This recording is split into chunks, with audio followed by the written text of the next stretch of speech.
Tuh, halo teman-teman, suaraku kedengeran. Waalaikumsalam, terdengar Kak. Alhamdulillah. Oke, Bismillah, Alhamdulillah, wassalatu wassalamu ala Rasulillah, wa ala alihi wa sahbihi wa mawala amma ba'd. Rabbi sahli sadri wa yassir li amri wa halul 'uqdatam min lisani yafqahu qawli. Puji syukur kita panjatkan kehadirat Allah Subhanahu wa taala yang pada malam ini tanggal 25 Januari ya, 2026 kita diberikan kemudahan, kesehatan, dan senantiasa diberikan semangat untuk istiqomah belajar tentunya di Jovisa Talk masih di edisi bulan Januari ya. Salawat beserta salam juga tidak lupa kita senantiasa selalu panjatkan kepada Rasulullah Shallallahu Alaihi Wasallam, kepada para sahabat, keluarga, dan tentunya sampai pada kita umatnya sampai akhir zaman. Halo kakak-kakak, teman-teman semua, lama tidak berjumpa ya. Buat teman-teman semua tentu salam kenal yang mungkin baru pertama kali hari ini join Zofisa Talk gitu ya. Aku Asep Muhammad Rifai, teman-teman bisa panggil aku Asep Ahmad. Eh, Insya Allah mungkin ke depan kita akan senantiasa bertegur sapa dan saling bertemu kembali di event-event Jovisa berikutnya. Tidak terasa ya teman-teman, udah masuk 2026 lagi gitu ya. Tentu ini bagian dari yang memang sebuah kenikmatan yang pada momen tertentu kadang kita juga lupa ya teman-teman. Waktu yang begitu panjang sampai pada akhirnya nggak terasa ya udah 2026. Nah mungkin juga bagi teman-teman semua ada yang di 2025 itu misi atau mungkin target-targetnya belum tercapai, tetap semangat gitu ya. Semoga di 2026 ini bagian dari apa yang ingin teman-teman ikhtiarkan, bagian dari apa yang teman-teman ingin dicapai, bisa Allah berikan kemudahan dan Allah kehendaki di tahun 2026. Hari ini insya Allah kita akan membahas sebuah tema yang sangat menarik teman-teman gitu ya. Tentang hati gitu ya. Menata hati sebelum menata rumah tangga. Nah, berbicara tentang menata hati ini teman-teman. Kalau aku coba eh, analogikan gitu ya, menata itu adalah sebuah aktivitas yang mungkin biasanya kita kerjakan tuh bagian dari apa ya? Kalau di rumah menata kebersihan di kamar misalkan gitu ya, dari yang tadinya nggak rapi ditata. Teman-teman punya rak buku gitu ya, kok berantakan teman-teman tata. Nah, pertanyaannya, apakah teman-teman sudah menata hati teman-teman nih? Terutama buat teman-teman yang mengikhtiarkan apa ya pernikahan di tahun 2026 ini. Menata hati sebelum menata rumah tangga. Tapi pada dasarnya teman-teman menata hati ini adalah bagian dari apa ya sesuatu aktivitas atau sesuatu hal yang harus kita senantiasa dilakukan lah. Kenapa? Karena hati ini eh, nggak selalu ada di titik di mana yang kita harapkan teman-teman. Maka di Quran Surah Al-Rod yang mungkin nanti akan dibacakan oleh Kak Via, kita akan tahu bahwa hati yang senantiasa kita harus dapatkan itu adalah hati yang tenang atau hati yang tentram gitu ya. Nah, dari sini teman-teman, mungkin teman-teman juga ada di kondisi di mana di hari ini kok lagi gundah, gulana, gelisah gitu ya. Tapi mungkin di besoknya agak tenang dikit gitu ya. Tapi yang jadi pertanyaan, kenapa bisa seperti itu? Nah, apakah mungkin karena kita belum benar-benar menata hati kita dengan baik gitu ya? Nah, hati ini menjadi penting kenapa teman-teman? Karena dalam rumah tangga tadi perlu ketenangan. Karena akan banyak sekali konflik yang membutuhkan ketenangan untuk menyelesaikannya nanti gitu ya. Bagian dari yang sering terjadi bahwa konflik dari rumah tangga itu adalah bagian dari ekspektasi yang tidak terpenuhi sehingga terjadinya konflik. Maka modal utama untuk menyelesaikannya adalah ketenangan yang berawal dari mana tadi menata hati dengan baik. Insya Allah nanti terkait tema ini kita akan belajar dan ulas lebih dalam bersama pemateri kita, Kak Arif, gitu ya, seorang content creator yang sudah sangat tidak asing lagi karena beliau juga udah sering membersamai Jovi Talk. Teman-teman udah sering belajar sama beliau dan tentunya juga bagian yang harus teman-teman senantiasa ikuti nih konten-kontennya gitu ya. Kenapa? Karena eh, apalagi buat teman-teman yang memang merencanakan pernikahan, di mana perlu sekali informasi-informasi pengetahuan yang dengannya kita bisa lebih siap lagi menghadapi pernikahan. Karena dari apa yang biasa kita takuti adalah hal-hal yang dalam tanda kutip kita belum menguasai atau minim informasi terkait hal itu gitu ya. Sehingga seringkali kita merasa takut untuk menghadapi sebuah peristiwa yang sebenarnya mungkin itu agak harusnya biasa aja kali ya. Kenapa? Karena kita sudah menguasai ilmunya, kita sudah menguasai banyak hal tentang hal tersebut. Nah, tidak terkecuali terkait pernikahan gitu ya. Maka aku juga sarankan nih buat teman-teman untuk yang belum follow ya, untuk follow Instagram Kak Arif ya. Ini kakak-kakak udah share juga di kolom chat gitu ya, di @arifrahmanhadi gitu ya. Dan tidak lupa juga teman-teman bisa follow komunitasnya Kak Arif nih di @ngopi.hijrah. Nah, udah satu paket nih lengkap gitu ya. Teman-teman hijrah dan dibersamai juga dengan mentor yang sangat-sangat handal gitu ya, yang bisa mengarahkan dengan konten-kontennya terhadap perencanaan ataupun kehidupan rumah tangga teman-teman ke depannya. Selain itu Kak Arif juga ada buku teman-teman gitu ya. Teman-teman bisa akses di link yang kami share di kolom chat gitu ya. Ada e-book tips ta'aruf sama orang asing. Nah, ini cakep banget nih bukunya teman-teman. Buat teman-teman yang mungkin sekarang lagi mengikhtiarkan pernikahan, mau ta'aruf, better baca dulu buku ini gitu ya. Terus ada ebook Kayuhan Doa dan ada juga nih ebook gratis, ebook kumpulan doa menjemput jodoh. Nah, terkadang kita juga terkait doa ini menarik teman-teman. eh Terkadang kita itu berdoa kurang spesifik gitu ya. Maka ketika ada hal yang ternyata kita baru doakan dan teman-teman dapatkan tidak sesuai harapan, mungkin bisa jadi ya teman-teman harus sadar bahwa sebenarnya itu yang terbaik atau doanya teman-teman yang kurang spesifik gitu ya. Maka mungkin kita bisa pelajari e-booknya Kak Arif gitu ya. Semoga teman-teman bisa akses di link. Dan jangan lupa juga buat teman-teman biar tetap update terhadap event-event dari Jovisa ataupun Soal Story. Teman-teman juga bisa follow di @hazanah_network dan @jovisa.id.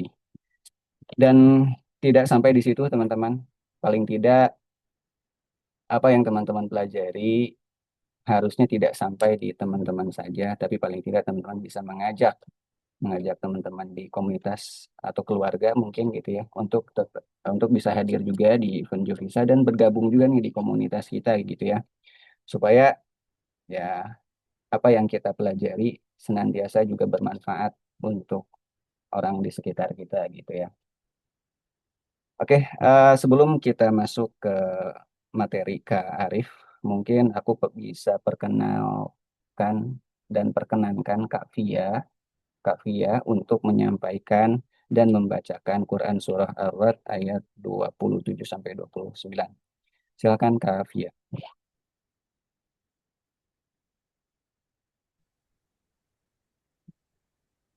Baik, teman-teman. Terima kasih, Kak Ahmad. Di sini aku akan membacakan surat Ar-Ra'd ayat 27 hingga 29.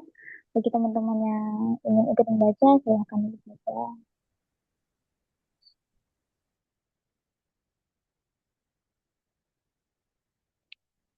A'udzu billahi minasyaitonir rajim. Bismillahirrahmanirrahim. ويقول الذين كفروا لولا أنزل عليه آية من ربه قل إن الله يضل من يشاء ويهدي إليه من أناب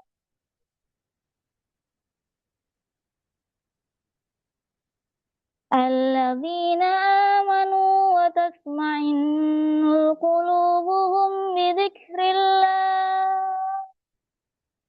ألا بذكر الله تطمئن القلوب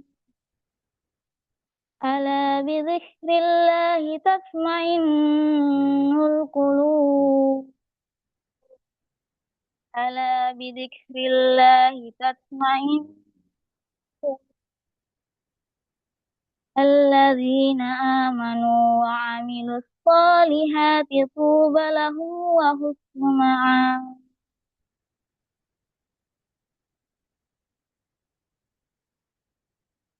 Dan orang-orang kafir berkata, mengapa tidak diturunkan kepadanya Muhammad tanda mukjizat dari Tuhannya?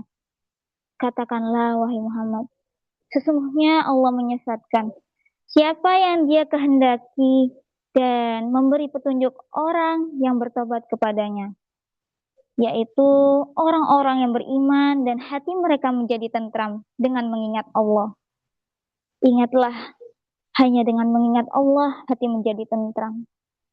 Ingatlah, hanya dengan mengingat Allah hati menjadi tentram. Ingatlah, hanya dengan mengingat Allah hati menjadi tentram. Orang-orang yang beriman dan mengerjakan kebajikan, mereka mendapat kebahagiaan dan tempat kembali yang baik. Alhamdulillahirabbil alamin. Terima kasih. Saya kembalikan kepada Kak Ahmad. Alhamdulillah, terima kasih Kak Fia. Oke, teman-teman, dari 3 ayat yang kita pelajari barusan yang dibacakan oleh Kak Fia ya. Ini sebaik-baiknya praktek yang bagaimana kita menata hati gitu ya. Salah satu ayat yang Allah menceritakan nih bagaimana orang kafir itu termasuk orang-orang yang hatinya tertutup gitu ya. Maka ini sebagian daripada contoh supaya kita tidak seperti mereka gitu ya. Justru harusnya seperti apa ya tadi? Bagian daripada orang-orang yang kita itu harusnya masuk tergolong orang-orang yang beriman, di mana senantiasa hati kita tentram. Kenapa? Karena senantiasa mengingat Allah. Eh, Teman-teman, mungkin supaya aku nggak panjang lebar berbicara di sini, supaya teman-teman bisa langsung belajar bersama Kak Arif. Monggo mungkin teman-teman juga persiapkan kali ya bukunya, catatannya.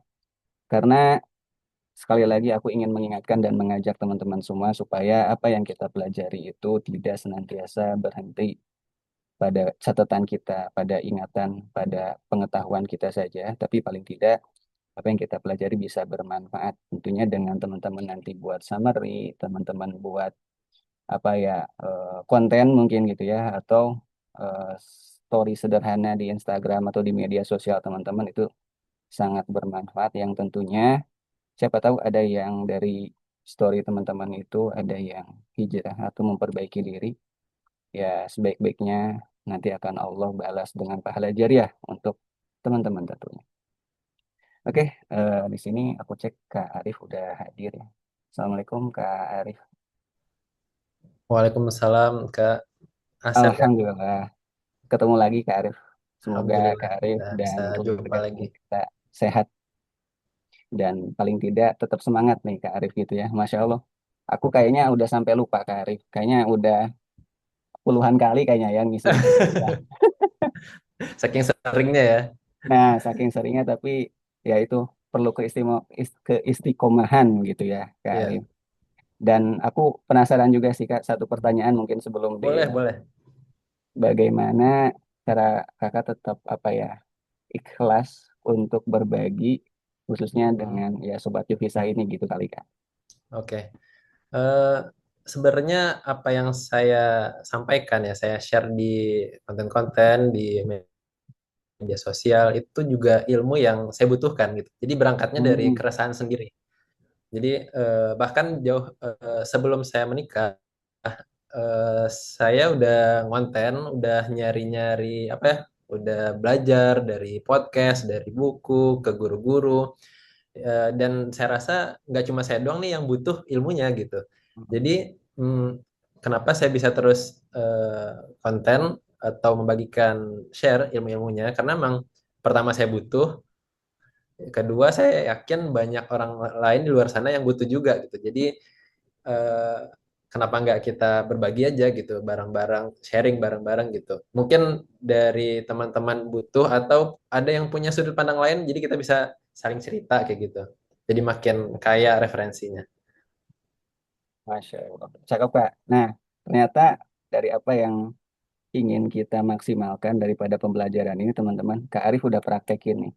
Dari apa yang beliau butuhkan, beliau pelajari gitu ya, ikut-ikut podcast tadi gitu ya, terus baca buku dan seterusnya. Dan nggak selesai di Kak Arif, tapi Kak Arif juga buat konten dan berbagi di hari ini di Jovisa Talk dan di Jovisa-Jovisa sebelumnya. Gitu, teman-teman. Jadi semoga kita bisa mengikuti juga ya, mengikuti bagaimana Kak Arif gitu ya belajar. Dari situ kita juga berbagi yang dengannya kita coba setting mindset nih atau prinsip mungkin ya bahwa dari apa yang kita pelajari itu bukan hanya untuk kita tapi untuk kita bagi kembali ke ya lingkungan kita, keluarga dan seterusnya. Semoga teman-teman Allah berikan kemudahan gitu ya untuk senantiasa istiqomah belajar. Tentunya Kak Arif nih istiqomah belajar dan berbagi gitu ya Kak Arif. Mungkin tanpa panjang lebar, aku persilakan Kak Arif untuk sharing, berbagi kembali ilmunya terkait menata hati sebelum menata rumah tangga. Oke, izin share screen aja langsung ya. Ya, silakan Kak.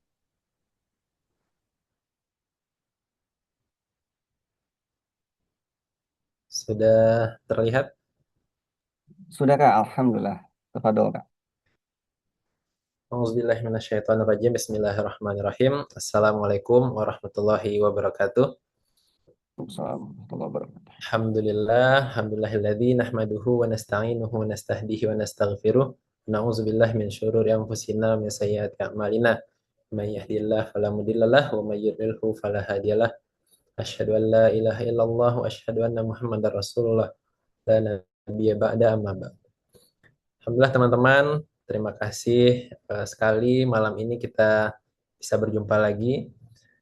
Terima kasih banyak untuk teman-teman Jovisa bisa memberikan kesempatan kembali untuk saya pribadi bisa sharing malam ini tuh dan setiap malam saya selalu sampaikan pada teman-teman kita akan sharing apa yang saya ketahui, apa yang pernah saya baca, saya akan sampaikan pada teman-teman.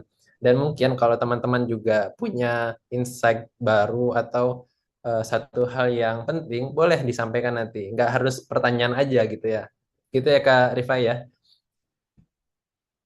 Betul Kak, betul Kak. Jadi kita nggak cuma komunikasinya nggak cuma satu arah nih gitu. Biar Yes. lebih hidup gitu. Mana tahu di antara sekian puluh juta orang yang ada di Zoominar ini eh, Nah, ada insight-insight menarik yang bisa kita temukan gitu ya. betul. Baik, kembali kepada tema menata hati belum menata rumah. Kayaknya tadi udah dikeluarin semua tuh sama Kak Rifai ya. Udah cukup banyak tuh insight-insightnya. Saya jadi Siap bingung mau Kak. jelasin apa lagi nih. Oke, ngomong-ngomong tentang hati teman-teman. Hati itu kalau dalam bahasa Arab artinya kolbun atau yang berbolak-balik. Jadi hati ini memang Allah rancang, Allah anugerahkan buat kita manusia itu bisa berbolak-balik gitu. Suatu saat hati kita tuh bisa sangat gembira, suatu saat hati kita bisa sangat-sangat sedih, suatu saat hati kita bisa bingung, suatu saat hati kita bisa ya merasakan emosi-emosi yang berbagai macam. Nah, tapi Allah juga memberikan kita akal, Allah juga eh, mengarahkan kita agar kita bisa menata hati atau meregulasinya, teman-teman. Nah, eh, menyangkut eh, pembahasan kita malam ini terkait puasa ya, yang kurang lebih sekitar sebulan lagi, kurang mungkin dari sebulan lagi kita akan berpuasa, maka saya akan menyampaikan mungkin sedikit materi tentang puasa, bagaimana kita bisa menata hati lewat puasa. Nah, kira-kira apa sih hubungan puasa sama rumah tangga? Ada yang mau bantu jawab di kolom chat mungkin? Saya pengen lihat teman-teman apa sih kira-kira hubungannya. Boleh diketik dulu biar kita komunikasinya dua arah ya. Oke, sama sabar. Oke, sama-sama ibadah. Sama-sama berkaitan dengan hawa nafsu, betul.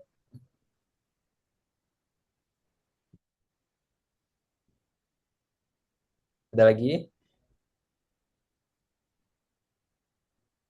Ya, semua yang teman-teman jawab,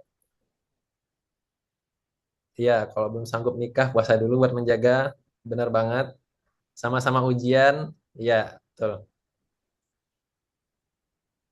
Ada tiga hal yang menyangkut, yang mengaitkan antara puasa dan rumah tangga. Yang pertama, secara spiritual, dua-duanya ya sama-sama ibadah. Secara psikologis juga, puasa itu berpengaruh terhadap psikologis kita. Selain berpengaruh sama fisik, tapi psikologis kita juga berpengaruh dan terhadap sosial juga berpengaruh. Kita lihat dari surat Al-Baqarah ayat 183. Ini adalah surat yang sering sekali kita dengar teman-teman, terutama ketika akan memasuki bulan suci Ramadan. Bismillahirrahmanirrahim. Ya ayyuhalladzina amanu kutiba alaikumusiyam kama kutiba alal ladzina min qablikum la'allakum tattaqun. Wahai orang-orang yang beriman, diwajibkan atas kamu berpuasa sebagaimana diwajibkan atas orang-orang sebelum kamu agar kamu bertakwa. Nah, kita akan highlight di sini teman-teman kata-kata dua kata terakhir, la'allakum tattaqun. La'alla itu dalam bahasa Arab kurang lebih artinya tuh mudah-mudahan. Kalau di sini diartikan agar. Jadi belum tentu orang-orang yang berpuasa itu akan menjadi orang yang bertakwa. Tapi puasa menjadi salah satu cara agar kita mendapatkan takwa itu teman-teman. Dan fun fact-nya apa? Karena tujuan puasa adalah takwa dan fondasi utama dalam pernikahan itu juga takwa. Jadi takwa ini menjadi nilai penting dalam membangun eh, rumah tangga.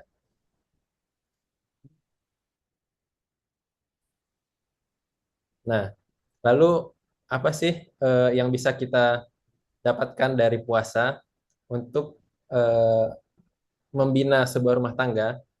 Nah, yang pertama itu puasa berefek pada melatih pengendalian diri, teman-teman.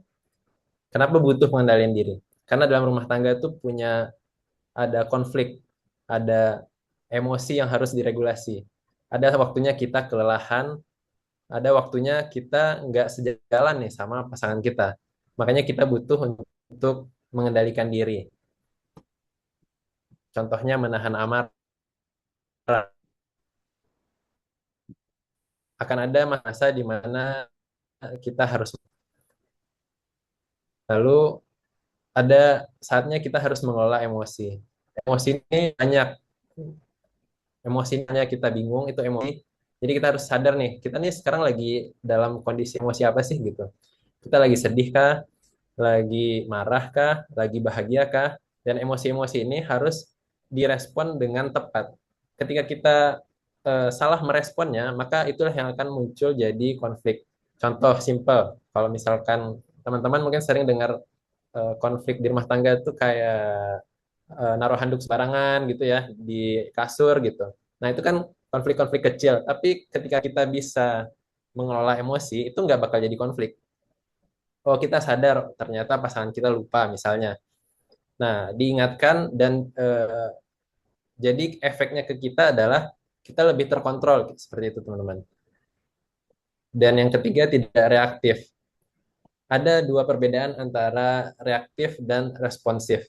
Kalau reaktif itu kita langsung nih bereaksi ketika ada satu kejadian, kita bereaksi tanpa berpikir. Nah, beda dengan responsif adalah kita mikir dulu, mikir oh, ada satu masalah, ada satu problem. Nah, sebelum kita merespon itu, ini kira-kira problemnya butuh solusi apa ya gitu. Jadi jangan terlalu cepat untuk menyimpulkan permasalahan. dan jangan terlalu cepat bereaksi atas sebuah masalah itu. Jadi teman-teman harus analisa dulu, harus cerna dulu, oh ini masalahnya A, berarti solusinya A, seperti itu. Lalu yang kedua apa teman-teman? Puasa itu membangun kesabaran. Dan saya coba simpulkan ya teman-teman, kesabaran itu terbentuk dari 7 poin ini. Yang pertama pengendalian diri, gimana kita bisa menahan eh, apapun itu emosi yang ada di dalam tubuh kita ketika menemukan satu permasalahan, kita bisa nih dalam kendali. Kalau misalnya kita marah, pada saat kita menemukan sebuah masalah yang mungkin tidak sesuai dengan hati kita, tidak sesuai dengan keinginan kita, tapi marahnya seperti apa? Nah, ada orang marah yang ngebanting pintu, ada orang marah yang mencari solusi gitu. Lalu yang kedua, keteguhan hati. Dalam puasa kita di secara nggak langsung ya terpaksa untuk istiqomah. Istiqomah dalam apa? Dalam menahan lapar. Dari kita mulai sahur sampai kita berbuka. Kita harus istiqomah tuh. Kalau di tengah-tengah bolong ya batal kan. Nah, begitu juga kesabaran ketika kita berumah tangga, teman-teman.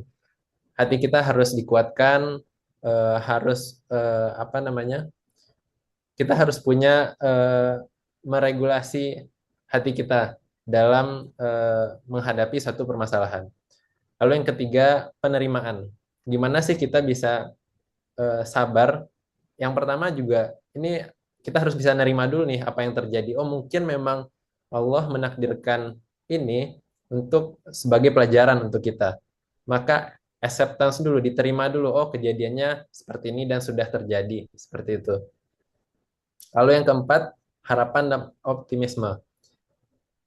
Salah satunya ketika kita bisa bersabar itu ketika kita ngerti ada nih harapan di depan, ada kebaikan-kebaikan yang akan terjadi. Maka saya sering sampaikan pada teman-teman, tetaplah berbaik sangka kepada Allah. Walaupun sampai sekarang misalnya teman-teman belum dipertemukan dengan jodohnya mungkin, atau sangat sulit rasanya berproses dengan seseorang, maka tetap berbaik sangka. Tetap berbaik sangka kepada Allah. Allah akan takdirkan pada waktu yang tepat. Lalu yang kelima, ketahanan mental. Maksudnya ketahanan mentalnya apa? Ketika kita gagal pada satu persoalan, contoh ta'aruf ya, itu bukanlah akhir dari segalanya, teman-teman. Bahkan ta'aruf yang sukses itu adalah bukan ta'aruf yang sampai nikah, tapi ta'aruf yang mengenal, kita saling mengenal, betul-betul mengenal siapa calon pasangan kita. Entah itu berujung pada pernikahan atau berujung pada batal gitu. Nah, itu ta'aruf yang sukses sebenarnya. Lalu yang keenam yaitu kesadaran tujuan. Kita harus ngerti dengan tujuan dari apa yang kita inginkan. Misalnya seperti puasa. Puasa tadi tujuannya apa, teman-teman? Untuk mencapai takwa. Nah, ketika kita mau menikah, kita sadar nggak sih sebenarnya tujuan saya menikah ini apa sih gitu? Apakah cuma karena umur atau desakan orang tua atau memang pengen mengikuti syariat Allah? Lalu yang terakhir, kepercayaan dan tawakal. Saya sering sampaikan juga di konten-konten saya dan kepada teman-teman yang bertanya. Harapan itu, harapan atau cita-cita itu hanya berlaku untuk orang-orang yang percaya. Kenapa? Karena kalau dari awal dia udah nggak percaya, maka otomatis ikhtiarnya nggak maksimal, doanya juga nggak maksimal. Jadi ya kayak gitu aja, cuma pasrah kayak gitu. Nah, makanya saya sering ingatkan pada teman-teman, cita-cita atau harapan itu cuma untuk orang-orang yang percaya. Pasrah itu beda sama berserah ya, teman-teman. Kalau pasrah ya ya udah kayak gitu, tanpa ada ikhtiarnya. Kalau berserah atau tawakal, itu kita harus ngelaksanain dulu nih harus ngelaksanain dulu ikhtiar-ikhtiarnya, baik itu ikhtiar langitnya, doanya, udah seberapa lama sih sujud kita, sudah seberapa lama sih kita berdoa, meminta gitu, berharap sama Allah, udah diperbaiki belum ibadah-ibadah kita seperti itu. Baru kita bisa dinamakan tawakal. Nah, di surat Az-Zumar itu Allah juga sampaikan kepada kita, sesungguhnya orang yang bersabarlah yang dicukupkan pahala mereka tanpa batas. Ini fun fact ya teman-teman. Untuk teman-teman yang masih menunggu jodoh, selama kita bersabar itu selama itu pula kita selalu dapat pahala. Pahalanya unlimited teman-teman. Jadi teman-teman gak usah bersedih hati karena ada pahala yang selalu mengalir. Ini Allah sendiri yang ngomong di surat Az-Zumar. Jadi tetaplah bersabar menunggu waktu yang akan Allah tentukan itu. Sorry. Dan Ibnu Qayyim al-Jauziyah juga bilang di kitabnya Manarij As-Salikin, puasa itu separuh dari kesabaran. Dan memang dari puasa kita belajar banyak hal, teman-teman. Baik itu kesabaran dan pengendalian diri. Nah, ada sebuah pertanyaan. Kenapa sih Rasulullah menyarankan pemuda yang belum mampu menikah untuk berpuasa? Sebenarnya literally di dalam hadisnya itu udah jelas banget. Rasul bilang, wahai para pemuda, barang siapa di antara kalian yang belum mampu menikah, yang mampu menikah maka menikahlah.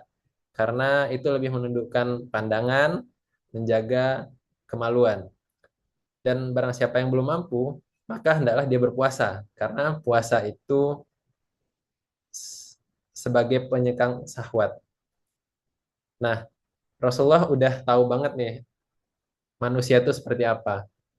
Secara fitrahnya dia eh, akan berantakan mulai dari mata. Makanya Rasulullah mensyariatkan menikah dan juga menjaga kehormatannya. Makanya kalau belum mampu rasanya untuk menikah, maka berpuasalah. Hikmah yang disampaikan oleh Imam An-Nawawi ada tiga, teman-teman. Yang pertama, melemahkan dorongan syahwat. Yang kedua adalah menguatkan pengendalian diri. Dan yang ketiga, memurnikan jiwa. Memang secara fitrah kita udah diberikan hawa nafsu, teman-teman. Hawa nafsu itu sebenarnya bukan ditutup atau bukan dimatikan gitu. Tapi hawa nafsu itu dikelola atau hawa nafsu itu diarahkan gitu, diregulasi. Baru berapa hari yang lalu saya belajar sama seorang guru dan beliau menyampaikan kita sebagai manusia itu memiliki dua hawa nafsu. Yang pertama nafsu hewan, nafsu hewaniyah, dan yang kedua adalah nafsu nafsiyah. Kalau nafsu nafsiyah itu seperti perasaan bingung, gundah, itu nafsiyah tuh. Tapi kalau nafsu hewaniyah itu terbagi dua lagi, ada hewan ternak dan hewan buas. Nah, ini biasanya eh, yang lebih banyak. Hewan ternak seperti makan. Kita punya tuh nafsu hewan ternak, tidur, lalu eh, menikah atau kawin ya kalau untuk hewan itu nafsu hewan ternak. Kalau dan ada lagi nafsu hewan buas. Contohnya seperti ego, ingin menang sendiri itu nafsu yang mesti kita regulasi. Nah, salah satunya lewat puasa. Lewat puasa kita bisa mengatur tuh, menjaga hal-hal yang eh, sebenarnya halal, tapi pada saat kita berpuasa kita bisa tahan. Makanya Rasulullah menyampaikan berpuasalah jika belum mampu. Saya akan masuk, oke, ini hadis yang Rasulullah sampaikan. Betapa banyak orang yang berpuasa namun tidak mendapatkan apa-apa dari puasanya kecuali lapar dan haus. Semoga kita bukan termasuk dari orang-orang ini, teman-teman.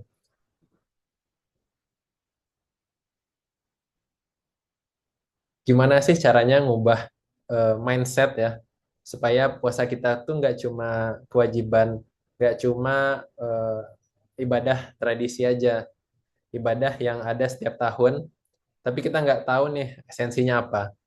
Nah, yang pertama, jadikan proses berpuasa ini sebagai pendidikan jiwa, teman-teman. Puasa itu mengubah karakter kita sebenarnya.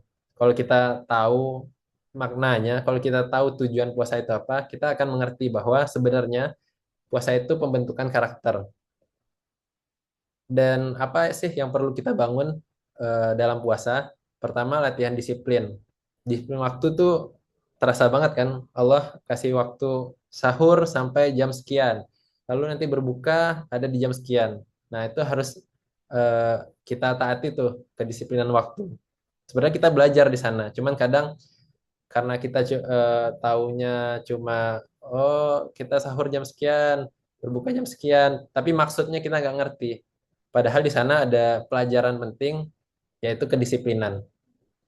Lalu latihan kejujuran.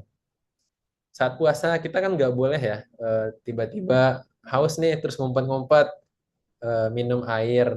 Mungkin waktu kecil pernah, tapi eh, hal yang diajarkan adalah kejujuran di mana dimanapun kita berada kita nggak boleh melakukan hal-hal yang dilarang pada saat puasa karena harus kita yakini bahwa Allah melihat kita. Dan hal yang perlu dibangun lainnya yaitu latihan menunda kepuasan. Ini sering banget mungkin teman-teman ya kalau lagi mau buka puasa pergi ngabuburit cari apa namanya cari untuk berbuka ya, makanan atau minuman, kita kayak lapar mata gitu. Bener nggak? Ada yang sama? Pengen berbuka pakai gorengan, berbuka pakai cendol, berbuka pakai apa lagi ya? Pakai apa teman-teman biasanya berbuka? Pakai jus mungkin, pakai es buah, wah banyak dah tuh. Tapi kita lupa, padahal yang kita butuhkan tuh nggak semuanya, nggak bisa kita tampung semuanya.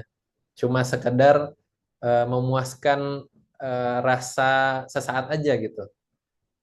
Inilah yang bikin kita biasanya waktu tarawih ngantuk karena kebanyakan makan gitu ya. Nah, dan yang terakhir latihan menentukan titik cukup. Titik cukup kita tuh seberapa sih gitu. Mungkin dengan teh manis hangat tambah satu atau dua roti cukup sebenarnya. Tapi kita seringkali terjebak di saat-saat kita mau berbuka gitu. Nah, Syekh Yusuf Al-Qaradawi juga menyebutkan puasa itu sebagai madrasah ruhani yang melatih manusia menguasai dirinya bukan dikuasai oleh nafsunya. Jadi jangan sampai kita lepas kontrol nih. Ketika kita nggak bisa mengontrol diri sendiri, maka nafsulah yang akan mengontrol diri kita. Kita akan masuk ke 4 poin penting, teman-teman.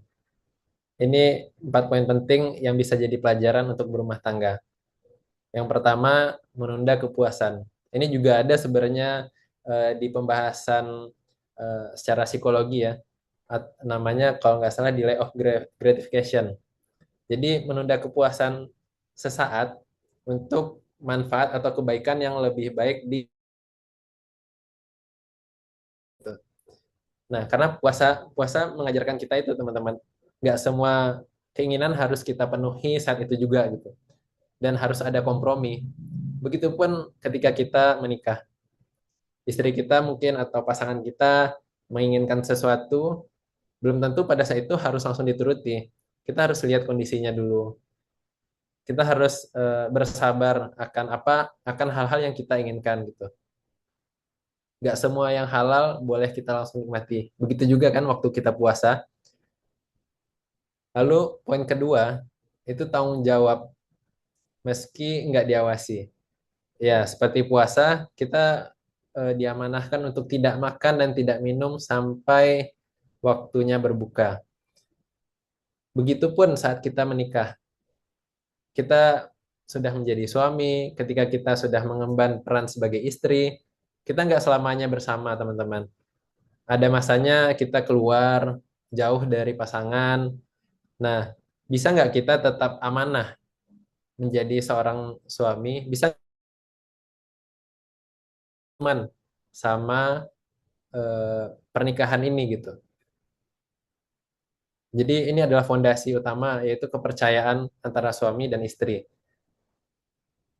Yang ketiga itu adalah empati dan kepedulian teman-teman.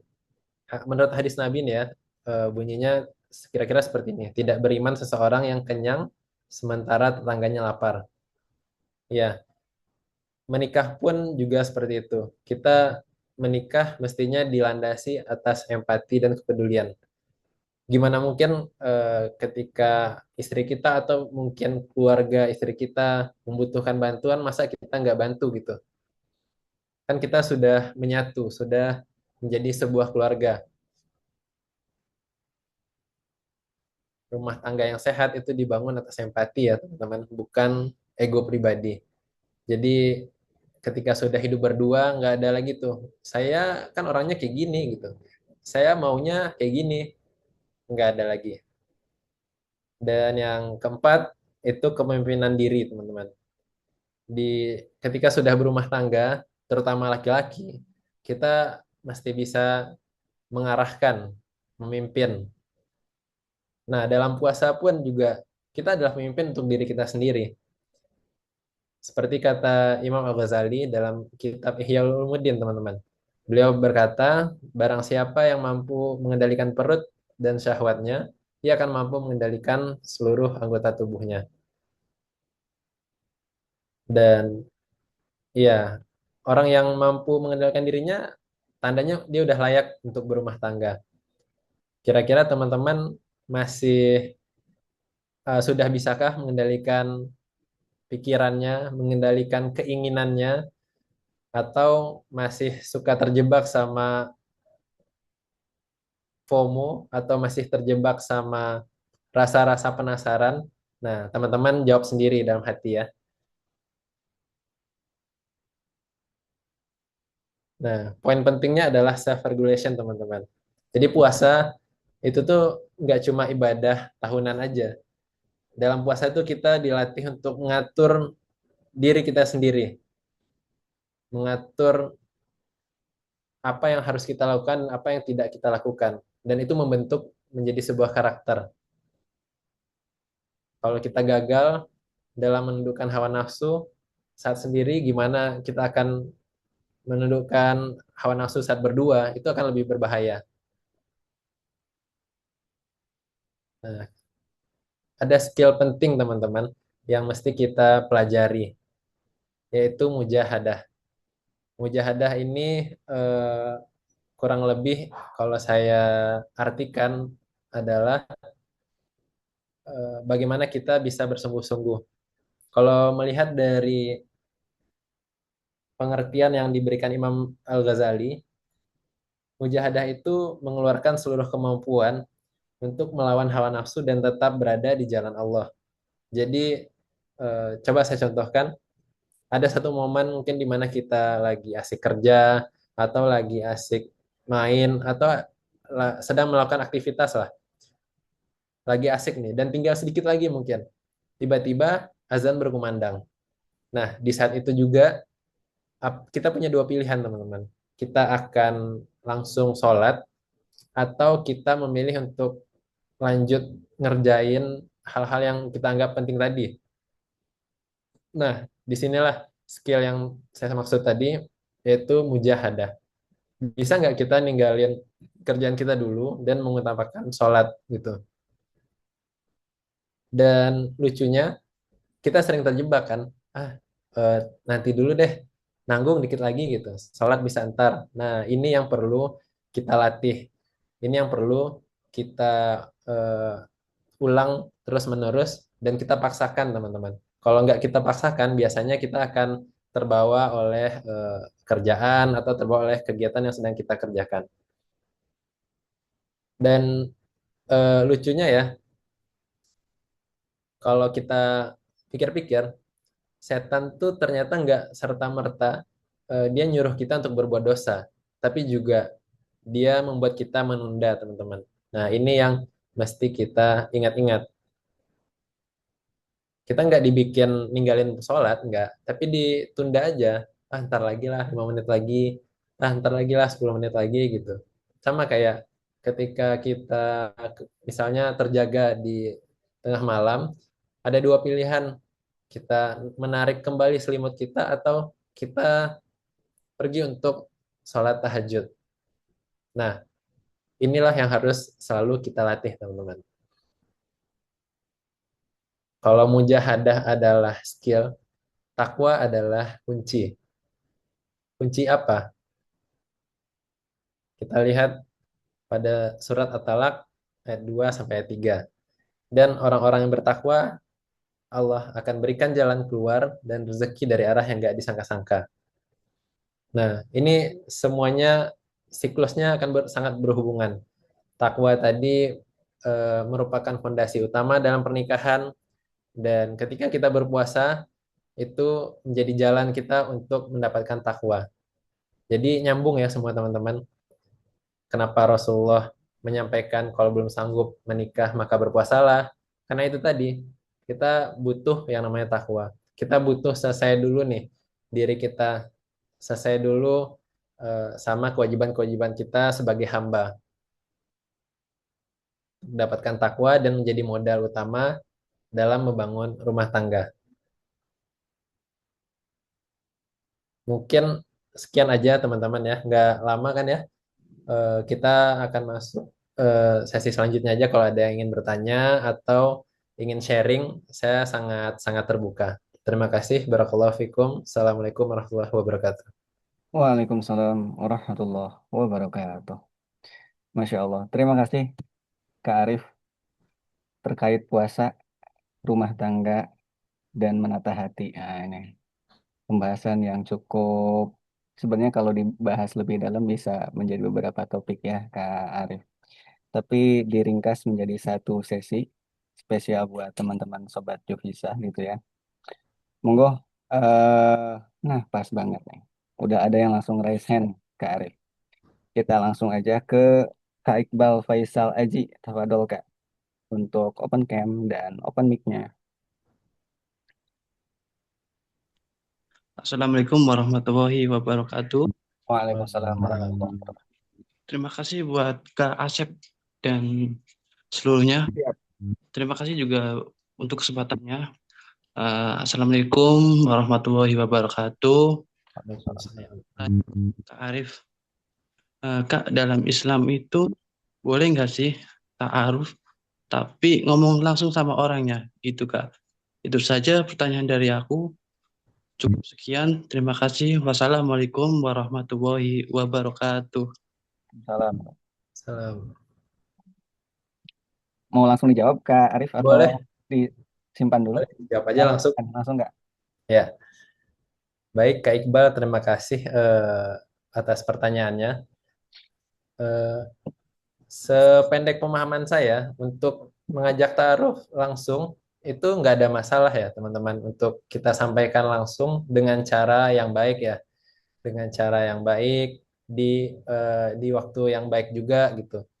Eh, yang penting adalah kita masih menjaga koridor-koridor yang ada. Contohnya adab-adab kita, menyampaikan niat baik kita seperti apa.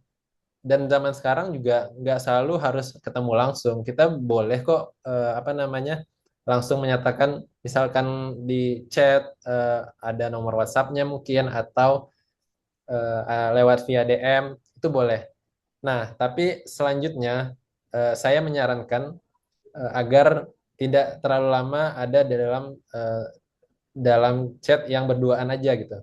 Ini saya mau cerita sedikit pengalaman pribadi saya ya, untuk menambah referensi teman-teman. Saya itu bertemu dengan istri saya itu di media sosial, teman-teman. Di media sosial, dan memang di awal ketika saya menyatakan ingin ngajak taruh, ya lewat DM gitu. Nah, tapi setelah itu kita bersepakat untuk membuat sebuah grup WhatsApp yang mana isinya ada kakak saya, kakak perempuan saya, sehingga apapun yang kita bahas di dalam itu ada saudara yang menyaksikan, dan nggak lepas dari pembahasan-pembahasan penting di taruh gitu. Jadi nggak ada tuh yang namanya mesra-mesraan, sayang-sayangan, nggak ada. Nah, eh, itu lebih kepada teknis saja. Yang penting kita nggak melanggar syariat-syariat atau nggak berduaan gitu ya. Atau kita pernah dengar mungkin istilah ikhtilat gitu ya. Jadi nggak berdua-duaan. Mungkin cukup menjelaskan Kak Iqbal atau ada tanggapan? Cukup, Kak. Terima kasih ya, Kak. Ya, sama-sama. Terima kasih Kak Iqbal. Oke, kita lanjut lagi. Kak Arif masih ada dua raise hand. Kalau lihat waktu sebenarnya kita masih ada 30 menit ke depan teman-teman. Jadi insya Allah akan ada banyak pertanyaan untuk malam ini gitu ya. Dipersilakan juga dipersiapkan. Sementara kita lanjut ke Kak Muhammad Sultan Hanan Firzi dari Pekalongan. Assalamualaikum Kak Sultan. Oke, Assalamualaikum warahmatullahi wabarakatuh. Waalaikumsalam. Waalaikumsalam.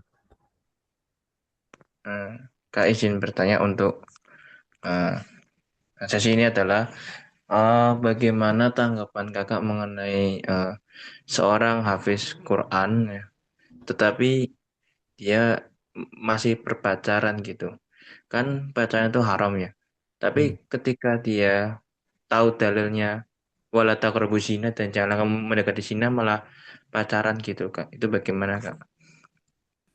Oke, yang pertama yang harus kita lakukan adalah introspeksi diri kita aja dulu sebelum melihat orang lain, oke?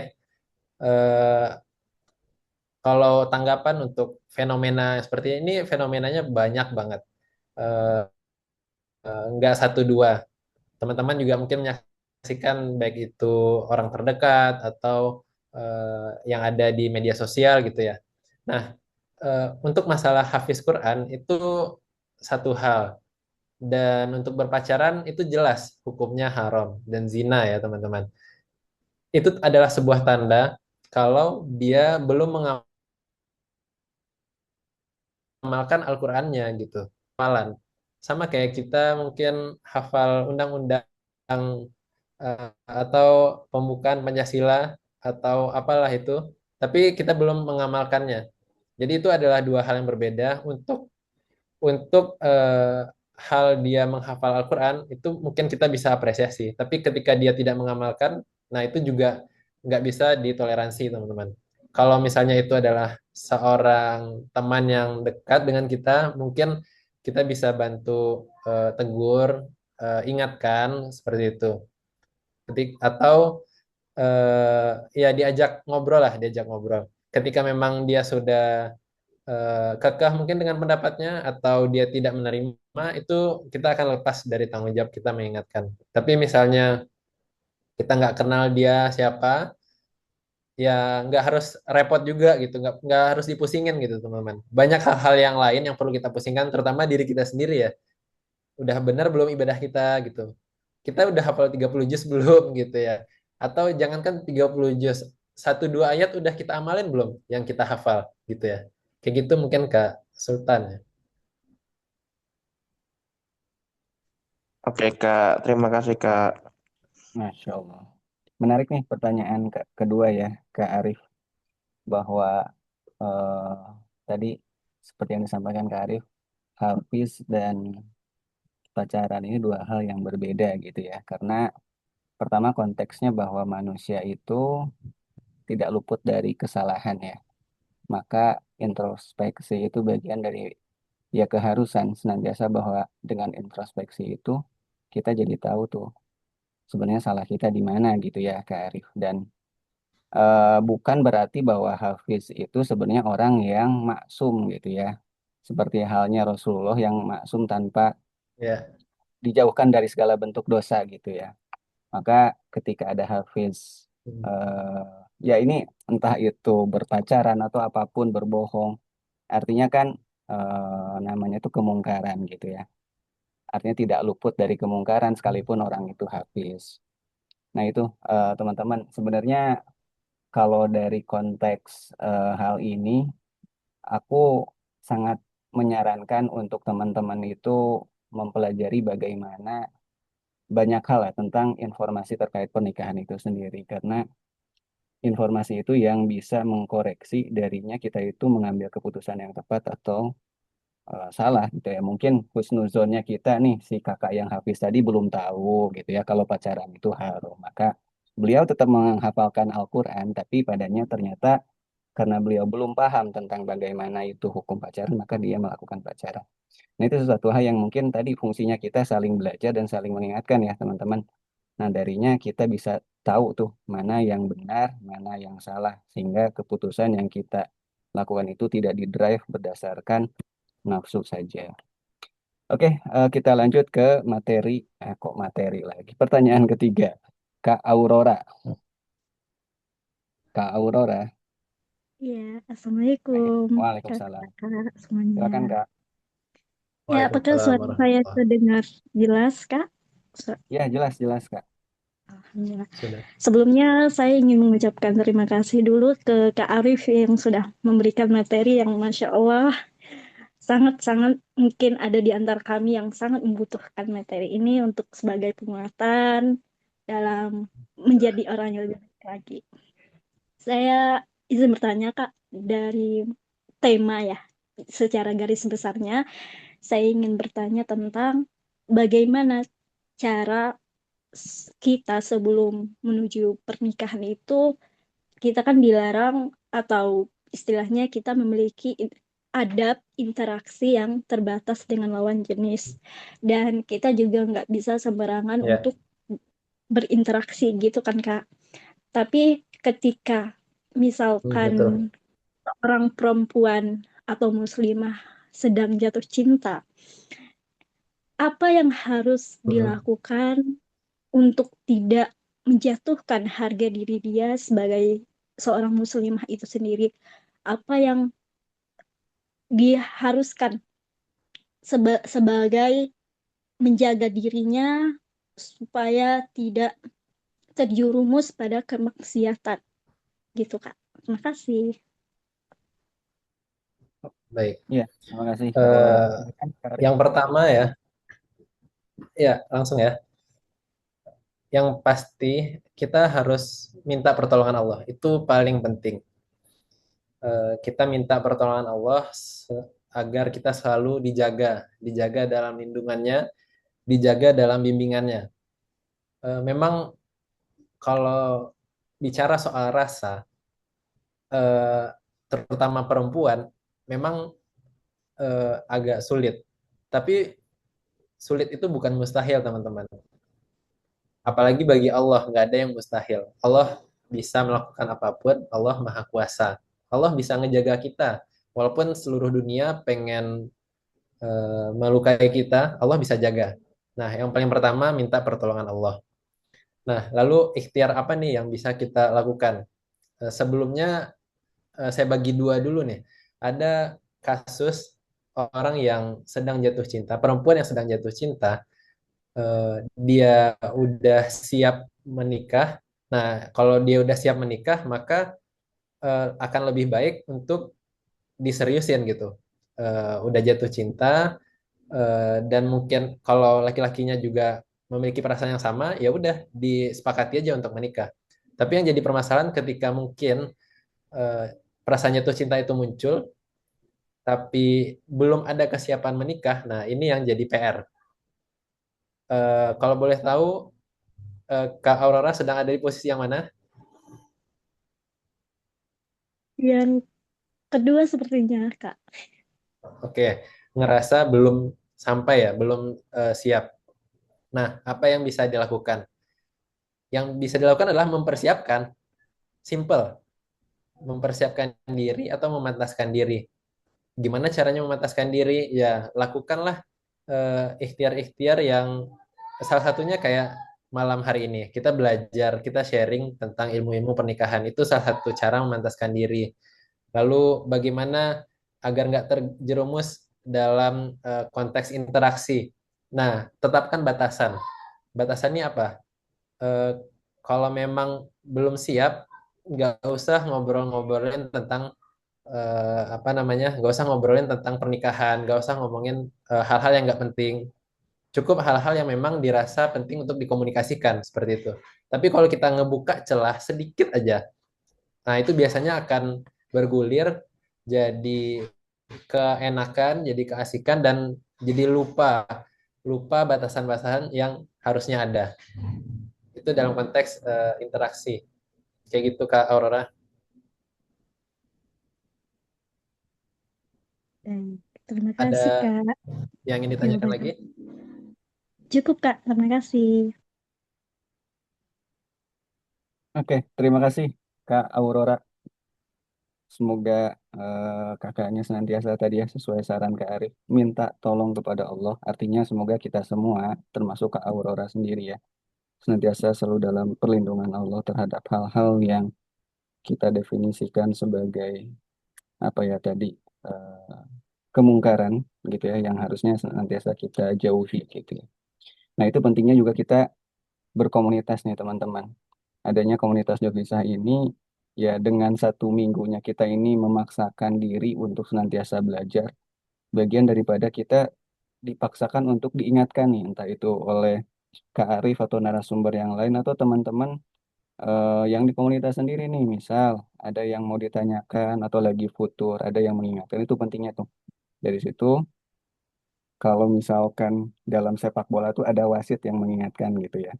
Nah, kita senantiasa juga ada yang nyemprit nih gitu ya ketika kita mulai apa ya berubah arah atau sedikit berbelok gitu ya. Oke, kita lanjut ke pertanyaan berikutnya, Kak Arif. Ini eh, kita masuk ke Q&A yang di Zoom nih. Ada 4 pertanyaan yang sudah masuk, pun juga teman-teman yang lain gitu ya. Apabila tidak berkenan untuk Ada yang bertanya raise hand juga langsung tuh, Kak. melalui raise hand. Rifai. Oh, ada lagi. Sebentar. Oh, ada ya, Kak Nurul. Silakan Kak Nurul.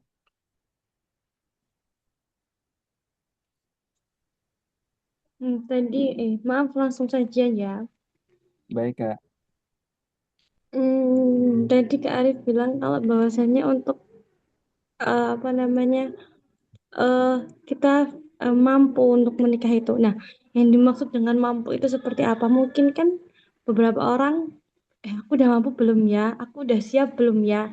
Itu masih jadi pertanyaan-pertanyaan yang seperti itu. Ya, Itu mungkin baik. dari saya. Ya. Oke, saya izin langsung jawab ya, Kak Rifai ya. Siap. Eh, Definisi mampu itu apa sih gitu ya?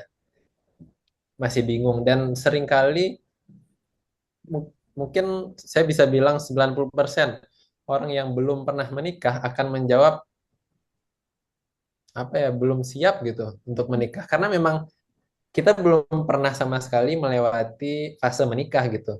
Jadi eh, akan akan naif juga rasanya ketika kita bilang siap, saya siap menikah gitu.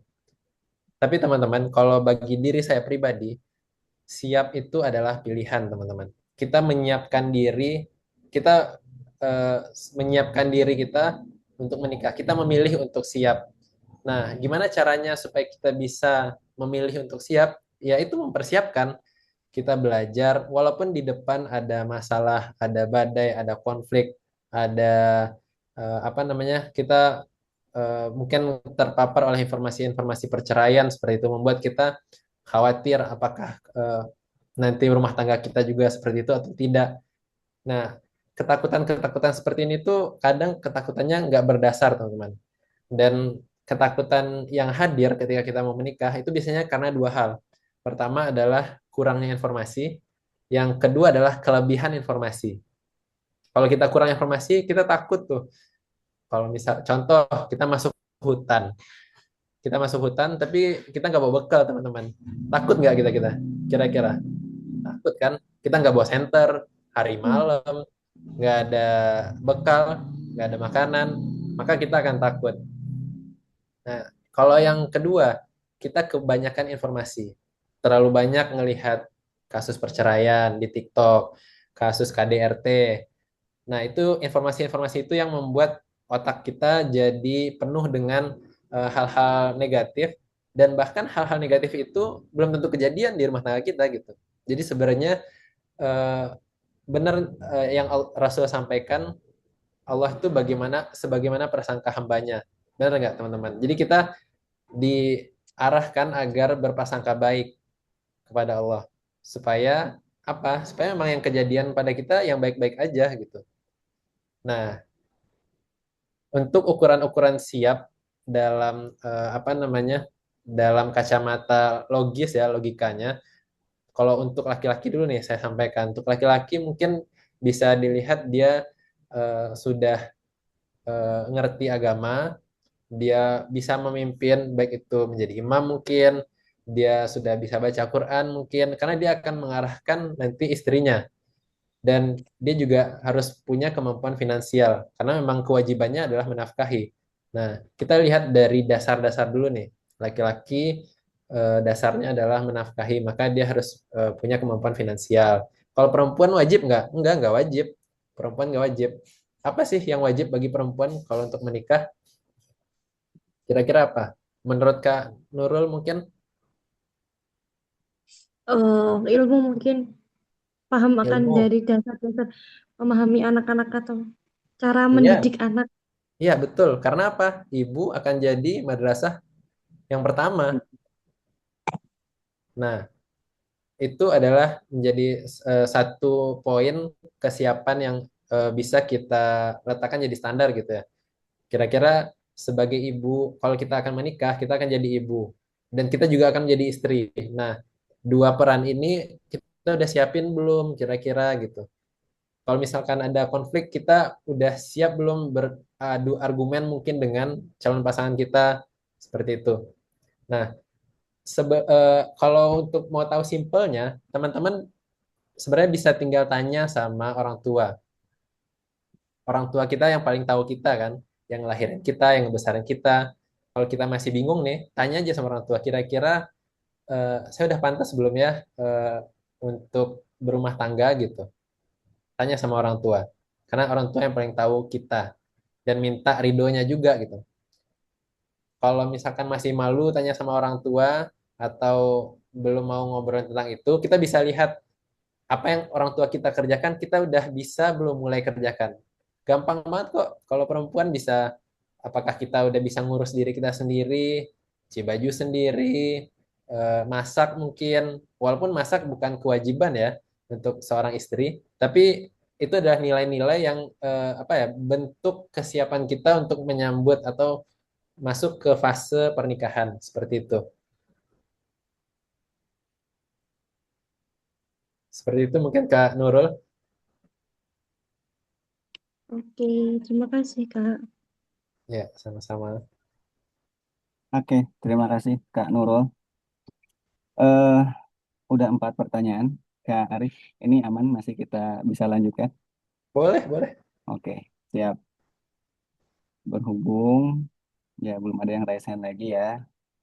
Aku izin lanjut ke Q&A box. Nah, di sini ada Kak Rin. Kak Rin ya. Assalamualaikum Kak. Maaf jika bertanya lewat chat karena terkendala hal lain. Izin bertanya, aku sudah punya calon, tapi masih ragu sama sikapnya. Udah bahas jenjang yang lebih serius, tapi masih ragu apakah dia yang terbaik atau bukan. Karena selama ini masih sering bikin kecewa, walaupun masih banyak bahagianya sih. Alhamdulillah pria ini sangat baik, Masya Allah sesuai kriteriaku. Tapi aku masih ragu terkait kesetiaannya. Mau mundur tapi terlanjur saling kenal sama masing-masing keluarga juga udah lama. Mau istikharah tapi belum sanggup sama jawabannya. Jadi aku benar-benar lagi bingung. Pertanyaannya sederhana, tapi mungkin berarti bagiku, ber, tapi mungkin berarti bagi aku. Apa yang harus aku lakukan untuk sekarang ini? Karena beberapa hari ini lagi sedih terus. Barangkali dari Hmm, kajian ini juga aku bisa dapat pencerahan biar bisa lebih mencintai Allah dengan diri sendiri. Terima kasih. Agak panjang, Kak Arif, tapi baik. ini menarik banget ya. Udah sesuai kriteria tapi masih ragu nih. Ini gimana menurut Kak Arif? Ya, eh, ya ini sangat menarik sih. Ketika kita sudah menemukan seseorang, dirasa cocok dengan kita, tapi yang jadi pertanyaan adalah kenapa harus takut istikharah. Apakah kita udah tahu jawabannya sebelum istikharah gitu? Nah, saya cukup meragukan pertanyaan kakak Rin ini gitu. Karena gini teman-teman, Allah yang paling tahu kan kita itu butuhnya orang yang seperti apa gitu. Bahkan kita sendiri nih nggak pernah tahu yang sebenarnya paling cocok sama kita tuh siapa sih gitu. Jadi memang keputusan untuk istikharah itu udah paling benar. Apapun jawabannya nanti gitu. Dan ini sebenarnya juga apa ya? Saya nggak mau menyimpulkan, tapi keraguan-raguan itu salah satu tanda teman-teman. Salah satu tanda eh, ya kenapa kita eh, meragukan hal yang mungkin kita rasa cocok gitu. Nah, saran saya untuk Kak Rin ya, nggak apa-apa Kak, sholat istikharah aja, tanya sama Allah, minta petunjuk untuk diberikan jawaban terbaik. Apapun itu jawabannya, Kakak coba terima, Kakak coba analisa lagi. Terkadang kita saat menemukan seseorang tuh bias, teman-teman. Bias karena udah keduluan suka biasanya. Udah kebawa perasaan. Terus istilah-istilah eh, apa namanya tadi eh, udah keburu kenal sama keluarganya. Itu sebenarnya bukan hal yang apa ya bisa kita jadikan landasan gitu. Ini kan kita pengen berumah tangga dan ini jangka waktu yang lama sampai seumur hidup insya Allah ya. Jadi jangan sampai hal-hal yang bikin kita nggak enakan itu jadi batu sandungan untuk kita memutuskan gitu. Kalau teman-teman rasa memang cocok, bener nggak sih cocok saya sama dia gitu. Kalau saya sering menyampaikan pada teman-teman sebelum mengenal seseorang atau sebelum mengenali calon pasangan, kenali dulu diri kita sendiri gitu. Kita butuhnya orang yang seperti apa. Butuh ya, bukan ingin. Bedakan kebutuhan sama keinginan. Kalau keinginan itu dia nggak ada ujungnya teman-teman. Pengen yang ganteng, orang yang ganteng tuh akan ada terus, ada terus, ada terus. Pengen yang kaya atau yang mapan, ada terus tuh. Tapi kita harus bisa nentuin titik cukup seperti yang saya sampaikan tadi. Kebutuhan kita apa sih teman-teman? Yang kita butuh orangnya misalkan punya karakter A atau butuh karakter B gitu. Nah, makanya balikin dulu ke diri sendiri. Balikin dulu ke diri sendiri dan tanyakan sama Allah, karena Allah yang paling tahu. Dan nggak perlu takut sama jawaban-jawabannya. Mungkin kayak gitu ke Rin ya. Semoga bisa Rin, menjawab. oke, terima kasih Kak Arif. Eh, Menarik ya betul Kak bahwa sebenarnya mungkin yang ingin aku izin tambahkan juga Kak Arif bahwa mungkin Kak Rin juga bisa pahami ini dulu sih. Karena tentu kita semua ini pernah ragu ya teman-teman. Ya, betul. Dan bagian dari apa yang aku pelajari dari keraguan itu adalah minimnya pengetahuan kita atau informasi gitu ya.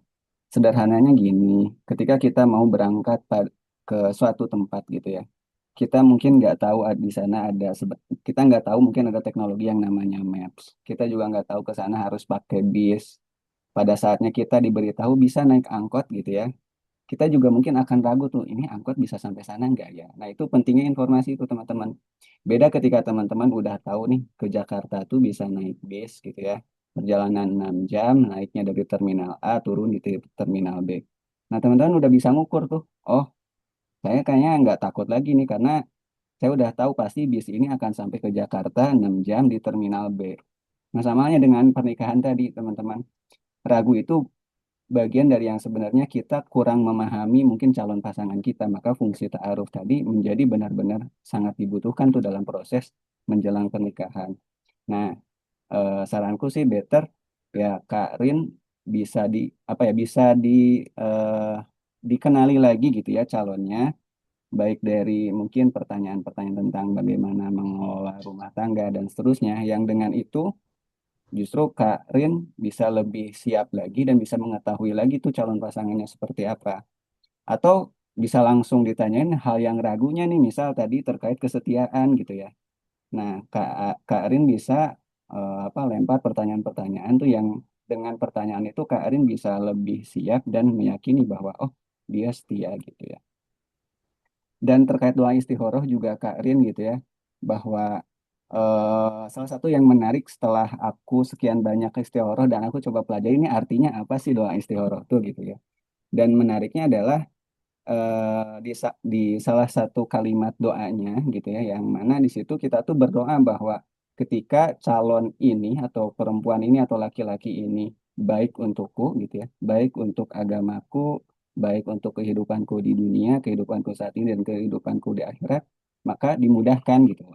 Tapi jika memang itu tidak baik, maka tolong dipalingkan gitu ya. Palingkan dia dariku dan palingkan aku darinya. Nah, ini menarik banget Kak Rin gitu ya doanya bahwa dari sini kita sadar sebenarnya Allah punya cara tersendiri untuk kita itu berpisah yang dengan itu sebenarnya kita yang mungkin tadi dari ragu, Allah punya cara untuk kita menikahkan mungkin gitu ya, atau bisa jadi keraguannya bagian dari keujian, atau yang kedua memang keraguan itu sebagai bentuk dari petunjuk dari Allah bahwa ini laki-laki bukan terbaik untuk Kak Rin, tapi mungkin untuk perempuan yang lain. Gitu, Kak Rin, semoga Allah mudahkan ya untuk mengikhtiarkan pernikahannya. Satu lagi mungkin dikit Kak Rifai, Siap. saya mau nambahin pada saat sudah masuk fase serius mau menikah, udah taruh, fokusnya jangan sama orangnya, tapi fokus sama Allahnya. Nah, Agar apa? Agar kita nggak kecewa nanti misalkan nggak jadi sama orangnya, ya nggak apa-apa, karena kita kan fokus sama Allahnya gitu. Kalau Allah bilang, oh memang ini cocok, Allah mudahkan jalannya, Allah hilangkan keraguan, Bismillah jalan. Seperti itu, fokusnya hmm, ke Allahnya, jangan sama orangnya. Seperti itu. nah gitu Kak Rin, ditambah lagi tuh rumusnya diperbaiki fokusnya ketika mulai serius untuk menjelang ke hari pernikahan gitu ya Kak Arif. Oke, masih ada waktu kita lanjut ke pertanyaan berikutnya Kak Arif. Ada Boleh? Kak Yunanti Yunan. Assalamualaikum Kang Arif. Saya mau bertanya kalau orang yang sudah rajin berpuasa sunnah, tapi kadang masih belum bisa bersabar, apakah ada yang salah dengan niatnya atau mungkin dengan puasanya? Gitu. Silakan Kak Arif. Oke. Eh, oke. Persoalan sabar. Ada sebuah hadis, sabar itu berada pada tumpukan pertama. Mungkin teman-teman pernah dengar juga. Jadi eh, sabar itu posisinya defense ya teman-teman, menahan. Kita mungkin bisa melakukan sesuatu, tapi kita berusaha untuk tidak melakukannya. Contoh, mungkin kita dijaili teman atau apa namanya dizolimi seseorang, tapi kita nggak ngebalas. Itu salah satu bentuk sabar. Nah, ketika kita udah sering berpuasa Senin Kamis, mungkin eh, kakak yang berpuasa belum mendapatkan esensinya puasa itu apa, Hmm. belum memahami kalau Allah nyuruh puasa itu nggak cuma sekedar nahan lapar sama haus aja gitu, tapi Allah juga nyuruh atau Allah mengajarkan kita dalam mengatur emosi, menahan hal-hal yang Allah larang gitu. Salah satunya ketika kita mungkin tersulut emosi gitu ya. Dan perlu kita sadari kalau saat kita marah, kita tuh nggak bisa, tandanya kita nggak bisa ngendalin diri kita kan. Berarti ada satu hal lain yang mengendalikan diri kita. Bisa itu hawa nafsu atau mungkin setan ya yang mengendalikan diri kita pada saat kita marah. Nah, teman-teman kira-kira mau kalah nggak dari setan? Pertanyaannya. Nah, pada saat muncul situasi-situasi di mana hal itu akan bikin kita marah, kita harus sadar gitu. Sadar diri kalau wah ini waktunya nih harusnya saya marah nih. Tapi nah ingat harus segera sadar-sadar diri. Dan kesadaran itu dilatih teman-teman. Kesadaran itu nggak datang tiba-tiba. Dan salah satu latihan dari sadar untuk bisa sadar adalah lewat zikir. Mungkin dari kakaknya yang bertanya bisa memperbanyak zikir. Ya terserah boleh lafaz istighfar mungkin atau lafaz-lafaz subhanallah walhamdulillah, wala ilaha illallah, Allahu akbar. Nah, perbanyak zikir ini membuat kita meningkatkan tingkat kesadaran kita. Nah, mungkin mudah-mudahan bisa ngebantu untuk meredam ya, untuk menjaga tingkat kesabarannya seperti itu. Oke, siap. Terima kasih Kak Arif. Jadi gitu ya, eh, bahwa sabar itu ternyata berkaitan dengan sadar ya Kak Arif ya. Iya, Ini sangat agak berkaitan. mirip-mirip gitu ya dari kata, tapi penting banget memang kita untuk sadar juga ya. Dan menariknya juga bahwa sabar itu berkaitan erat juga dengan ujian gitu ya Kak Arif. Kita selama hidup di dunia ini tidak akan lepas dari ujian. Dan paling tidak kita udah tahu nih bahwa kita modal sabarnya harus banyak nih gitu kan. Iya, sangat. Apalagi kalau udah Tuh. nikah. Nah kan teman-teman. Teman-teman jadi gitu. Tapi paling nggak gini teman-teman. Ujian itu Allah akan berikan sesuai dengan kemampuan kita gitu ya. Layaknya kita nge-gym nih.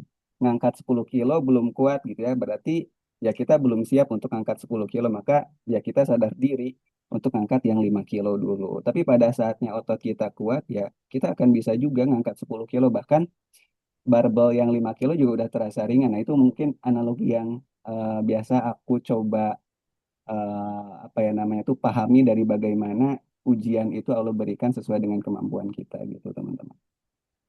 Oke, kita lanjut ke Arif.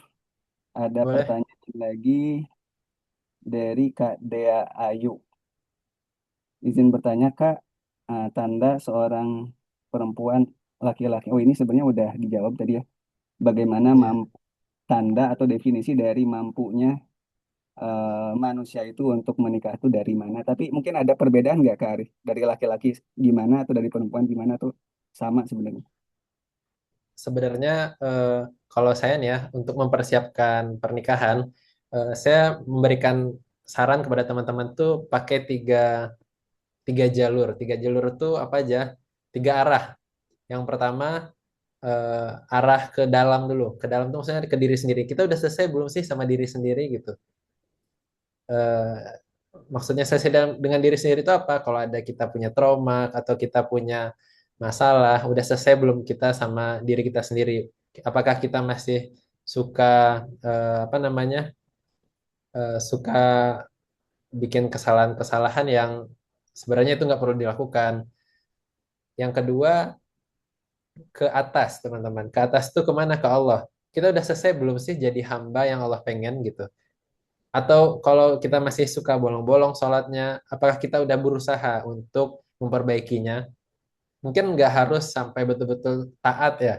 Kalau kita, tapi kita meniti jalan itu. Kita mengarah ke jalan yang lurus gitu, teman-teman.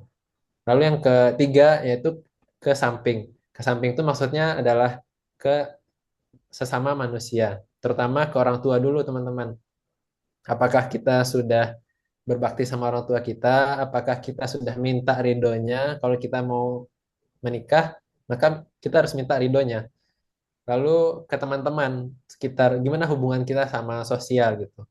Gimana hubungan kita sama eh, mungkin teman di kantor, teman di kampus?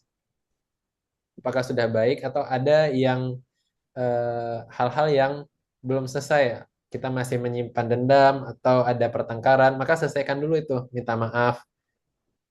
Kayak gitu teman-teman. Jadi diingat ya, yang pertama ke dalam, ke diri sendiri, perbaiki diri dan memantaskan diri. Yang kedua ke atas, yaitu gimana hubungan kita sama Allah. Dan yang ketiga ke samping, yaitu ke sesama manusia. Oke, gitu ya Kak Dea Ayu. Jadi indikator dari kesiapannya baik laki-laki atau perempuan sebenarnya kurang lebih sama gitu ya. Maka kita lanjut lagi Kak Arif. Ini sebenarnya masih ada 5 pertanyaan lagi ya Kak ya. Ini mungkin mau dijawab aja atau gimana? Berhubung kita udah 2128. Boleh? Oke, kita selesaikan ya. Ya. Bismillah. Kita lanjut ke Kak Sriyanti. Assalamualaikum. Dalam mencari jodoh, kita harus berikhtiar. Saya pernah dengar kalimat tersebut. Saya selama ini berikhtiar belajar ilmu pranikah, ikut kelas walaupun online. Tapi dalam tindakannya, saya pernah dijodohkan beberapa sama teman. Hmm. Tapi saya mundur duluan, Kak, setelah mendengar cerita teman ada sisi negatifnya yang Hmm. saya tidak suka sama Ikhwan tersebut. Apa saya termasuk pemilih? Karena sebelum bertemu sudah mundur duluan. Ini sebenarnya bagus ya, Kak Arif. Hmm. Ketika Iya. ikhtiar mau menikah, terus Hmm. diberikan apa ya namanya tuh kisi-kisi, Iya. kisi-kisi terkait orang tersebut. Gitu Kak, dari Kak Srianti. Iya, kalau bagi saya pemilih itu malah harus teman-teman. Kita namanya nyari pasangan seumur hidup, ya harus milih. Jangan sampai kayak beli kucing dalam karung kalau kata orang. Kita mau hidup lama nih soalnya teman-teman. Dan menikah itu bukan tujuan akhir. Menikah itu adalah jalan kita untuk meraih ridho Allah teman-teman. Jadi apakah pasangan kita ini cocok untuk jadi partner kita dalam meraih ridho Allah gitu. Pertanyaannya kayak gitu. Dan menjadi pemilih malah menurut saya wajib. Kita harus milih-pilih, jangan sembarangan. Yang ada malah ngerepotin kita nanti. Yang ada malah nyeret-nyeret kita ke neraka misalkan. Jadi memang harus dipilih. Tapi yang perlu diingat adalah eh, yang perlu diingat gini, ada hal-hal yang prinsip dan ada hal-hal yang mesti bisa kita toleransi. Nah, dua hal ini teman-teman harus bisa bedakan. Yang prinsip contohnya apa? Kalau untuk mencari suami, pastikan sholatnya benar. Kalau bisa yang berjamaah, subuhnya di masjid. Nah, itu keren tuh. Pilihan yang keren. Dan itu kalau jadikan prinsip boleh, boleh banget. Nah, tapi kalau yang toleransi, kriteria yang toleransi menurut saya, ya, misalkan dari fisik, fisiknya mungkin nggak terlalu putih misalkan, atau hidungnya agak mancung ke dalam misalnya. Nah, itu kan apa ya? Itu adalah satu hal yang Allah sudah kasih ke dia dan dia nggak bisa ubah gitu. Nah, itu mungkin sisi-sisi yang bisa kita toleransi. Tapi kalau dia punya kelebihan lain, seperti yang saya katakan tadi, hal-hal yang prinsip itu jangan sampai ditoleransi, teman-teman. Hmm. Tapi hal-hal yang ditoleransi maka itu jangan dijadikan prinsip gitu. Seperti itu kurang lebih. Oke, cakep. Terima kasih Kak Arif. Gitu ya, Kak Srianti. Justru nggak apa-apa jadi pemilih. Justru dari situ kita, apalagi kalau misalkan pemilihnya berdasarkan tadi ya ukuran-ukuran atau prinsip hidup yang memang ya ini apalagi syariat gitu ya Kak Arif mungkin. Nah dari situ sebenarnya ya kita jangan takut untuk mengkoreksi dan menolak sebenarnya. Ya. Oke, kita lanjut ke Kak Widya Fitri. Izin bertanya, bagaimana jika seorang wanita sudah terjerumus dalam hubungan yang sudah jelas dilarang dan melakukan banyak perbuatan dosa. Sekarang ingin bertaubat, apakah Allah akan mengampuninya? Gitu Kak Arif. Oke, sebentar. Siap. Kalau saya simpulkan tadi kakaknya bertanya ya gimana kalau udah terlanjur ya, udah Terlanjur, terjerumus, sudah apakah Allah terlanjur, mengampuni gitu Kak? pasti itu Pasti nggak Allah bisa Maha Pengampun ya. nggak bisa diragukan lagi tuh. Allah udah bilang di Al-Quran dan banyak banget. Allah tuh Maha Pengampun dan Allah Maha Penyayang. Kita bikin dosa malam ini, Allah nunggu kita sampai pagi loh. Allah nunggu kita, pintu taubatnya terbuka. Kita bikin dosa pagi hari, Allah nunggu kita sore hari. Jadi teman-teman yang udah kecebur atau kecemplung dalam apa namanya, ya pergaulan mungkin yang salah atau tindakan-tindakan yang salah, nggak usah malu, nggak usah takut untuk kembali, karena Allah tuh Maha Pengampun dan Maha Penyayang, teman-teman. Kalau kita berjalan menuju Allah, Allah akan berlari menuju kita. Dan teman-teman apa ya, nggak usah malu, nggak usah malu untuk kembali sama Allah, karena Allah tuh ya sangat sayang sama hambanya gitu. Allah nunggu kapan nih kita tobat, kapan nih kita minta ampun sama beliau gitu. Dan cuma dengan eh, ya minta ampun Allah akan bantu kita untuk kembali gitu. Jadi untuk kakak yang mungkin sudah pernah terlanjur berbuat dosa mungkin atau berbuat salah, kembali aja. Eh, Mungkin bisa dimulai dari perbaiki sholatnya. Coba eh, kalau saya dapat pesan dari guru-guru saya, ketika kita merasa sudah banyak lalai, mungkin sudah futur, coba teman-teman mandi besar, mandi junub atau mandi wajib, lalu lakukan sholat tobat dan minta betul-betul sama Allah untuk dijaga, untuk diampuni dan eh, dibimbing seperti itu teman-teman. Karena nggak ada kita ini sebenarnya nggak punya daya dan upaya untuk mengerjakan kebaikan-kebaikan tanpa ridhonya Allah teman-teman. Jadi kalau kita minta, Allah akan bantu pasti. Kalau kita nggak minta ya mungkin nggak akan dikasih. Makanya kita butuh ikhtiar dulu untuk bertaubat dan memperbaiki diri. Saya jadi ingat surat Al-Furqan, saya lupa ayatnya, ayat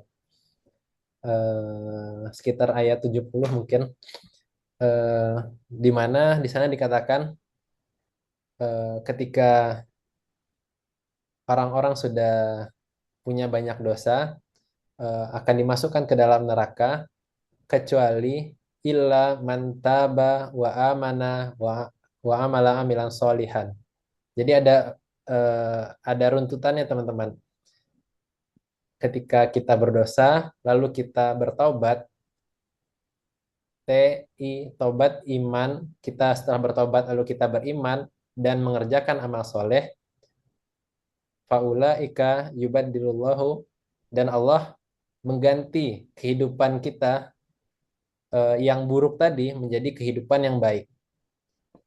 Coba teman-teman nanti searching ya, atau surat Al-Furqan kira-kira ayat 70-an seingat saya takut salah.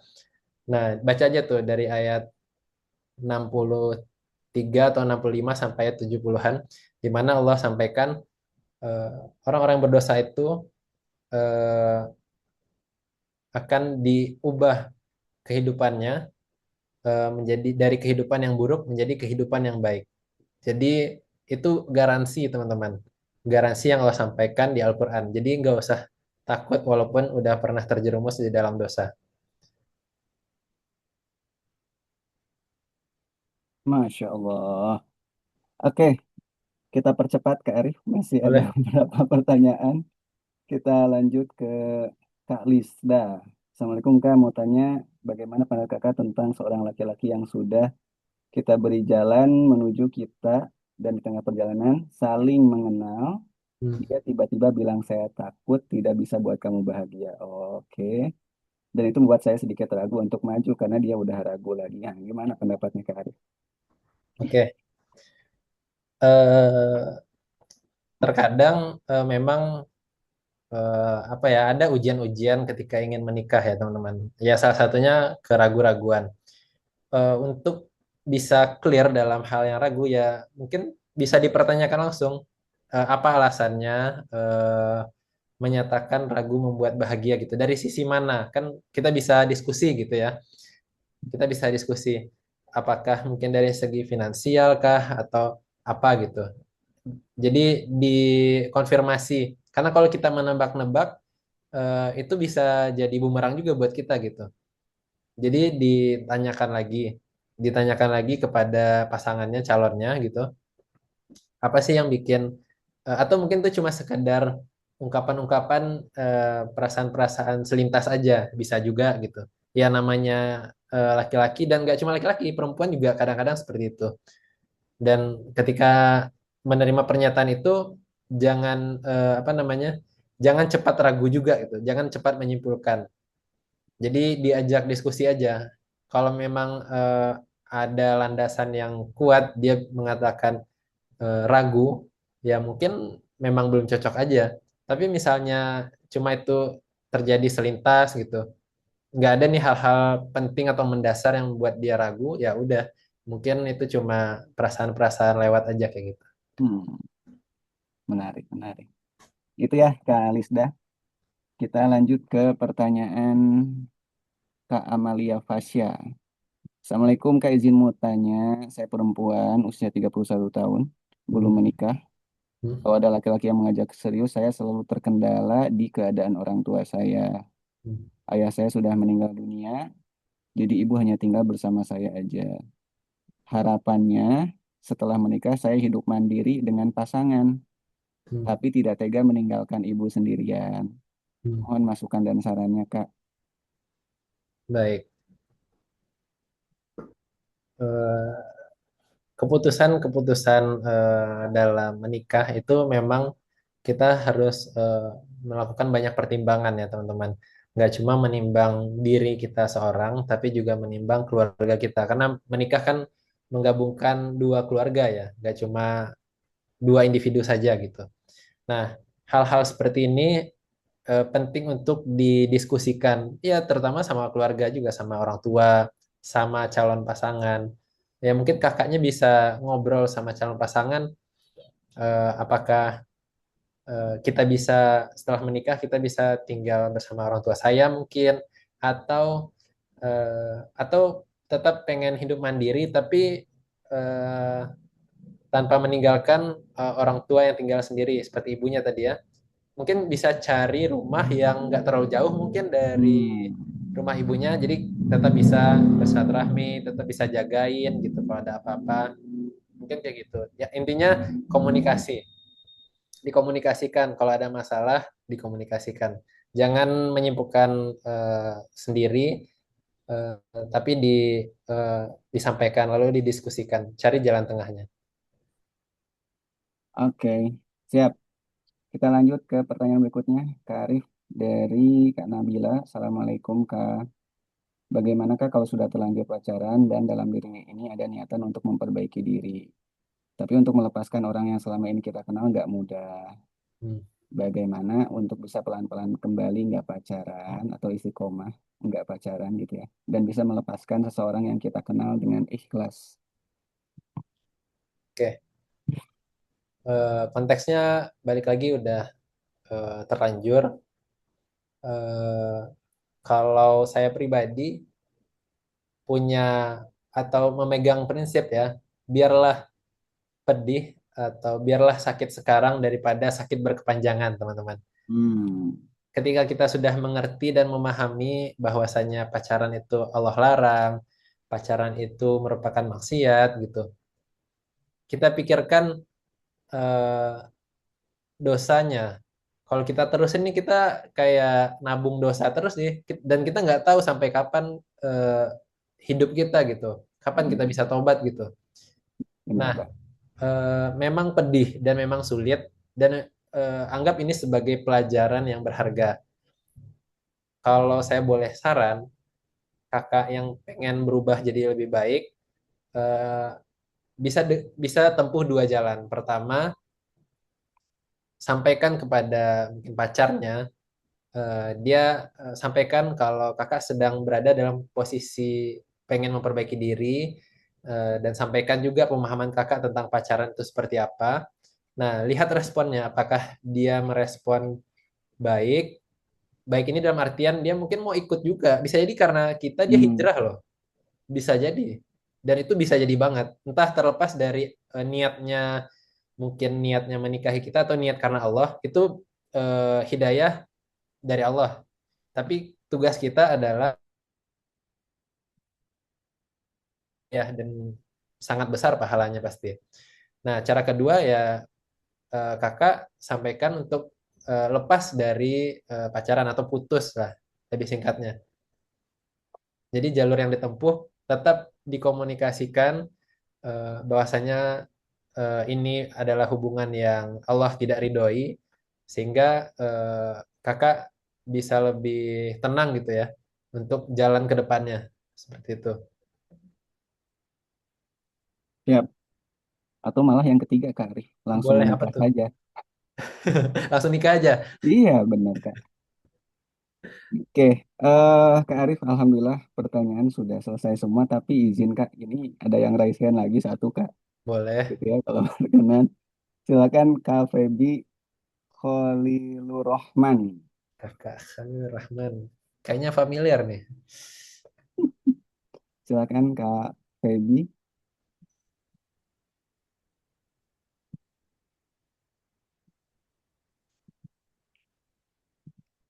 Oh malah menghilang Kak Feby-nya.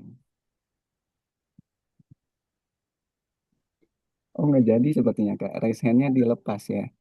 Oh, ya boleh nggak apa-apa. Mungkin nanti untuk teman-teman yang masih ingin bertanya atau punya pertanyaan, boleh via DM ke saya. Insya Allah saya bisa bantu jawab. Kalau saya nggak bisa jawab, nanti saya tanya guru saya juga bisa. Insya Allah dibantukan cari jawabannya. Dan kita sama-sama. Jadi Kak, izin Oh, saya potong. oke, Silakan Kak siap-siap. Feby. Tes tes. Di unmute lagi nih. Sebentar, coba apakah ada di chat pertanyaannya? Kak Feby, Kak Feby. Oh, Oh udah ini ada ada nih. nih. Izin coba saya bacakan aja ya Kak, ada Ya, di boleh. chat. Assalamualaikum Kak, kasih solusi dong. Saya telah mengagumi calon dari 1 tahun yang lewat. Wah, ada lama ya. Kita udah saling follow di Instagram dari tahun kemarin. Saling kasih kode gitu di Instagram. Akan tetapi saya pernah memulai komunikasi, cari-cari info dari teman atau sahabatnya bagaimana kesehariannya. Dan tiba-tiba bulan kemarin si calon yang dikagumi memblokir saya. Waduh, gimana solusinya Kak? Oke. Ini kalau saya boleh kasih eh, kata-kata sedikit ya. Eh, Cinta dalam diam. Cinta Ini dalam dia. kayaknya diam-diaman, saling mengagumi gitu ya. Mungkin saling mendoakan juga, mungkin nggak tahu kita. Nah, kalau saya boleh kasih saran, apa yang masih abu-abu itu perlu untuk diperjelas gitu. Kalau memang kakaknya sudah siap mau menikah, nggak cuma sekedar mengagumi, harus siap dong, harus gentle dong, ngomong gitu. Boleh langsung atau lewat perantara juga boleh gitu. Sampaikan kalau memang sudah ada keseriusan ingin menikah. Kalau tiba-tiba dia ngeblok, itu kan masih apa ya, masih abu-abu juga. Kita nggak tahu dia ngeblok karena apa. Bisa jadi Hmm, karena memang dia udah nggak main IG lagi mungkin nah, atau apa seperti itu.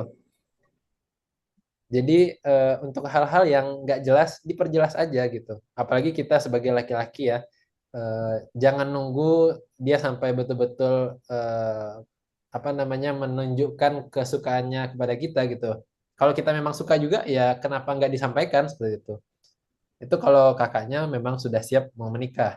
Tapi misalnya kakaknya belum siap menikah, ya nggak perlu diperjelas gitu karena memang belum ada kesiapan dalam untuk menikah gitu ya.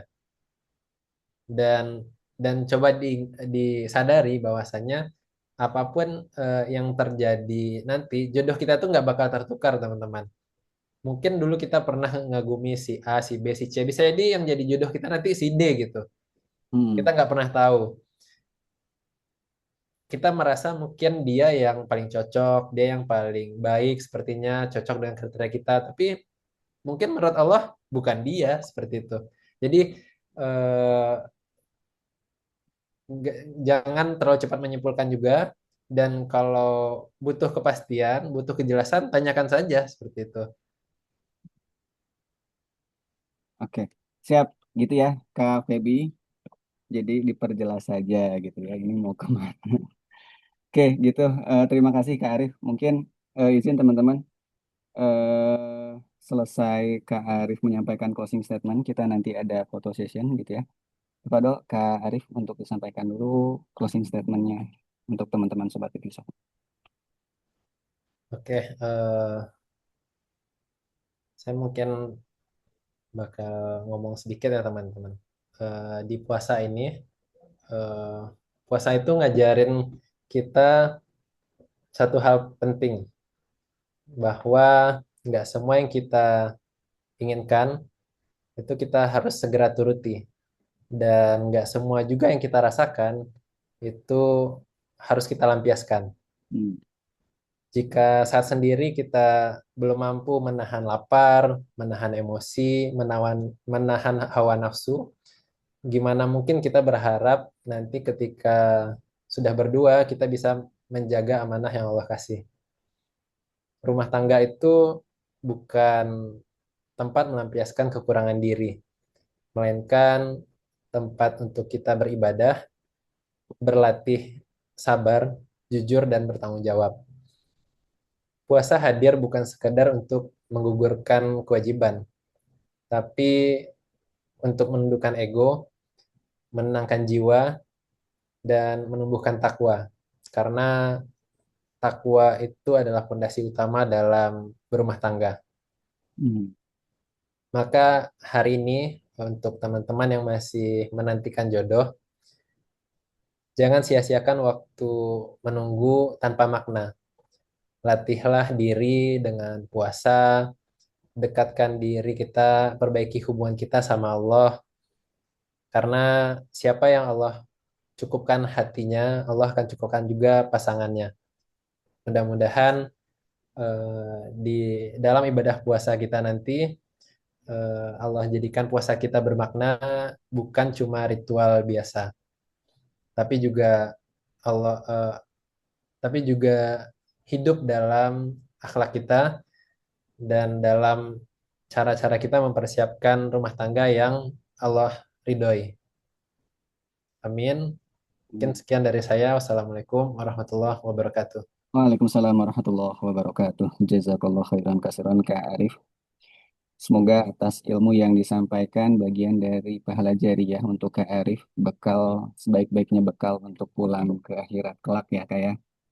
Semoga teman-teman yang kita doakan juga semoga Kak Arif nanti yang kalau nggak minggu ini, minggu depan atau bulan depan ngisi lagi ya Kak Arif, sharing lagi, belajar bareng lagi gitu ya dengan tema-tema yang tentu sangat menarik dan tentunya akan membantu kita semua, khususnya teman-teman yang belum menikah untuk mempersiapkan pernikahan lebih baik lagi.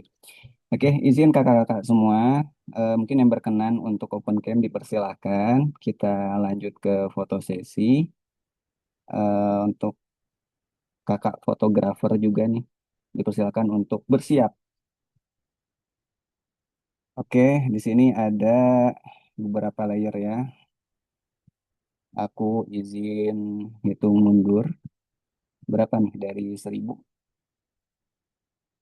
10, 9, 8, 7.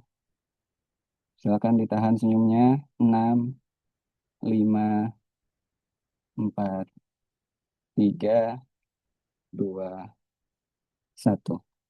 Alhamdulillah, alhamdulillahirrabbilalamin, selesai sudah Jovisa Talk hari ini, menata hati sebelum menata rumah tangga, 25 Januari 2026. Semoga apa yang kita pelajari teman-teman hari ini bagian dari yang Allah golongkan, bagian dari ibadah yang tentunya dengannya kita mendapatkan pahala untuk ya sebaik-baiknya bekal untuk kita pulang. Teman-teman Sobat Jovisa, ada juga beberapa hal yang mungkin aku akan reminder gitu ya. Tentu seperti biasa nanti di Jumat depan kita masih ada Soleha Story ya. Terus tentunya di minggunya kita ada Jovisa Talk lagi seperti biasa Ba'da Isya. Sekaligus aku juga minta tolong buat teman-teman semua untuk ngisi link feedback atau evaluasi untuk kami semua di manajemen Sobat Jovisa ya. Bagian dari evaluasi kami tentunya juga apabila mungkin dari kesan atau ada usulan tema dari teman-teman juga bagian dari yang kami pertimbangkan untuk kita hadirkan di minggu-minggu berikutnya. Sekaligus juga jangan lupa follow Instagram Kak Arif dan komunitasnya tadi Ngopi Hijrah gitu ya. Dari situ juga nanti ada banyak ilmu yang bisa kita pelajari teman-teman semua. Sekaligus juga jangan lupa follow Hazanah dan jovisa.id. Insya Allah nanti kami juga akan terus update, entah itu terkait kajian atau event-event kita berikutnya, ataupun konten kami nih di jovisa.id yang tentunya insya Allah bermanfaat buat teman-teman semua. Akhir kata, saya mewakili teman-teman leaders Jovisa yang lainnya mengucapkan terima kasih dan mohon maaf atas segala kekurangan atas penyelenggaraan Jovisa Talk malam ini. Kita tutup dengan doa kafaratul majelis. Subhanakallahumma rabbana wa bihamdika asyhadu an la ilaha illa anta astaghfiruka wa atubu ilaik. Wassalamualaikum warahmatullahi wabarakatuh. Terima kasih Kak Arif, terima kasih teman-teman semua.